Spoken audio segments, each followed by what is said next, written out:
Bill gates Andhra Pradesh వచ్చారు. అమరావతిలో 6 గంటలు ఉన్నారు. CM Chandrababu, deputy CM Pawan కళ్యాణ్తో భేటీ అయ్యారు. ఆర్టీజీఎస్ వ్యవస్థ పనితీరుపై ప్రెజెంటేషన్ ఇచ్చింది ఏపీ గవర్నమెంట్. ఏఐ ఆధారిత సాగు విధానాలపై చర్చించారు. గేట్స్ ఫౌండేషన్తో కలిసి పనిచేయాలని నిర్ణయం తీసుకున్నారు. ఉండవల్లిలో అరటి తోటల్ని పరిశీలించారు బిల్ గేట్స్. మహిళా రైతు అన్నపూర్ణతో మాట్లాడారు బిల్ గేట్స్. వైద్య, విద్య, వ్యవసాయ రంగాల్లో సహకారం అందించాలని నిర్ణయం తీసుకున్నారు. ఇక గన్నవరం నుంచి ముంబైకి వెళ్ళిపోయారు. ఇక ఘనంగా వీడుకోలు పలికారు మంత్రి లోకేష్. లెజెండరీస్ కలిశారు. ఏపీ సాగికి టెక్నో సాయం, ఏఐ ఆధారిత అగ్రికల్చర్తో కొత్త శకం ప్రారంభం కాబోతుంది అని కొత్త ఆశలు రేకెత్తించారు. ఆత్మీయ స్నేహితుడు వచ్చాడు. అమరావతి ఊపిరి పీల్చుకుంది. మైక్రోసాఫ్ట్ కో ఫౌండర్ బిల్ గేట్స్కి CM Chandrababu, deputy CM Pawan Kalyan ఘన స్వాగతం పలికారు. మంత్రుల్ని, ఉన్నతాధికారుల్ని బిల్ గేట్స్కి పరిచయం చేశారు సీఎం. ఏపీలో అమలవుతున్న ఆర్టీజీఎస్ వ్యవస్థ పనితీరుని పవర్ పాయింట్ ప్రెజెంటేషన్తో బిల్ గేట్స్కి వివరించారు CM. CM Chandrababu, deputy CM Pawan Kalyan, మంత్రులు, ఉన్నతాధికారులు బిల్ గేట్స్తో సమావేశమయ్యారు. ఏఐ ఆధారిత సాగు విధానాలపై చర్చించారు. ఆ తర్వాత ఉండవల్లిలో అరటి తోటల్ని పరిశీలించారు బిల్ గేట్స్. మహిళా రైతు అన్నపూర్ణతో మాట్లాడే వివరాలు తెలుసుకున్నారు. వైద్య, విద్య, వ్యవసాయ రంగాల్లో సహకారం అందించడానికి గేట్స్ టీమ్ ముందుకొచ్చింది. 6 గంటల పాటు అమరావతిలో పర్యటించిన బిల్ గేట్స్ టీమ్ గన్నవరం నుంచి తిరిగి ముంబై వెళ్ళింది. మంత్రి లోకేష్ వారికి ఘనమైన వీడ్కోలు పలికారు. వైద్య, విద్య, వ్యవసాయ రంగాల బలోపేతం, టెక్నాలజీ ఆధారిత పాలనా విధానాలు, డేటా ఆధారిత నిర్ణయ వ్యవస్థలపైన బిల్ గేట్స్తో చర్చించామన్నారు. గేట్స్ ఫౌండేషన్తో కలిసి పనిచేస్తామన్నారు మంత్రి లోకేష్.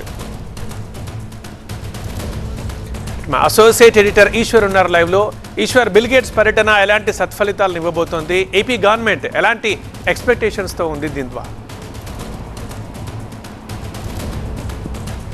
ఎగ్జాక్ట్లీ, బిల్ గేట్స్ రాష్ట్రానికి ఎందుకు వచ్చారన్నట్టుగా పెద్ద ఎత్తున చర్చ జరుగుతుంది. వాస్తవానికి 3 అంశాల కోసం రాష్ట్రానికి వచ్చినట్టుగా చాలా స్పష్టంగా అర్థమవుతుంది. ఒకటి, రాష్ట్రంలో గేట్స్ ఫౌండేషన్కి సంబంధించి పెద్ద ఎత్తున విద్య, వైద్యం, అగ్రిటెక్కి సంబంధించి కొంత గేట్స్ ఫౌండేషన్ సహకారం అందిస్తుంది. సాంకేతిక సహకారం కావచ్చు, లేకపోతే ఆర్థిక సహకారం అందిస్తుంది. వాటిని వినియోగించుకుంటున్న తీరుపైన సమీక్ష చేయడానికి ఆయన మొదటిగా ఆ ప్రిఫరెన్స్లో వచ్చారు. అదే సమయంలో రెండోది, ఆంధ్రప్రదేశ్ ప్రభుత్వ విధానాలు అంటే గవర్నెన్స్లో ఎట్లాంటి డిజిటలైజేషన్కి సంబంధించిన కొత్త పోకడలను ఎట్లా అన్వయించుకుంటున్నారు, ఎలా అడాప్ట్ చేసుకుంటున్నారు అనే దాన్ని ప్రత్యక్ష అధ్యయనం చేయడానికి వచ్చారు. అదే సమయంలో మూడోది, భవిష్యత్ భాగస్వామ్యాలకు ఒక బేస్ వేసుకునేందుకు ఆంధ్రప్రదేశ్ ఒక డెలివరీ స్టేట్గా ఆయన గతంలోనే గుర్తించారు. ఆ నేపథ్యంలోనే ఇక్కడ ప్రత్యక్షంగా పరిశీలించడం ద్వారా భవిష్యత్తులో గేట్ ఫౌండేషన్ పెట్టుబడులకి భద్రత ఉంటుంది, అది పర్పస్ సర్వైవ్ అవుతుందన్న ఒక అంచనా వేయడానికి ఆయన వచ్చినట్టుగా మనం అర్థం చేసుకోవాల్సిన నేపథ్యం. చాలా కీలకమైన సమావేశంగా చూడాలి. కేవలం ఆయన 6 గంటలు మాత్రమే ఉన్నప్పటికీ చాలా నిశ్చితంగా ఆయన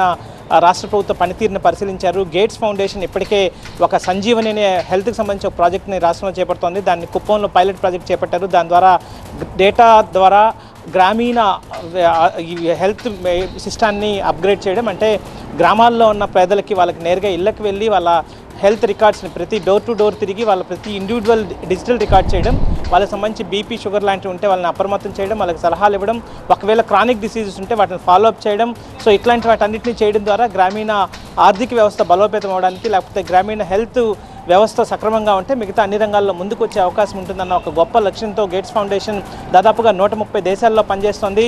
సో దానికి సంబంధించి ఆయన ఇక్కడ కుప్పంలో అమలవుతున్న పైలట్ ప్రాజెక్ట్ పట్ల చాలా సంతృప్తి వ్యక్తం చేశారు. మొత్తానికి ఆయన మిగతా డిజిటల్ గవర్నెన్స్కి సంబంధించి కూడా ఆంధ్రప్రదేశ్ అడాప్ట్ చేసుకున్న విధానాల పట్ల సంతృప్తి వ్యక్తం చేశారు. మిగతా వ్యవసాయ సాగుకు సంబంధించి కావచ్చు, సాగులో సాంకేతిక పరిజ్ఞానం వినియోగించడం కావచ్చు, ఇట్లా అనేక అంశాల్లో ఆంధ్రప్రదేశ్ ప్రభుత్వ విధానాల పట్ల ఆయన గుడ్, గ్రేట్, నైస్ అంటూ ఆయన కామెంట్ చేశారు. సో భవిష్యత్తులో దీని ద్వారా ఆంధ్రప్రదేశ్ ఇమేజ్ బూస్ట్ అయింది, పరిపాలనకు సంబంధించి అంతర్జాతీయ గుర్తింపు లభించే అవకాశం ఉంది, భవిష్యత్తులో విదేశీ ఫౌండేషన్లు పెద్ద ఎత్తున రాష్ట్రానికి వచ్చే అవకాశం ఉంది.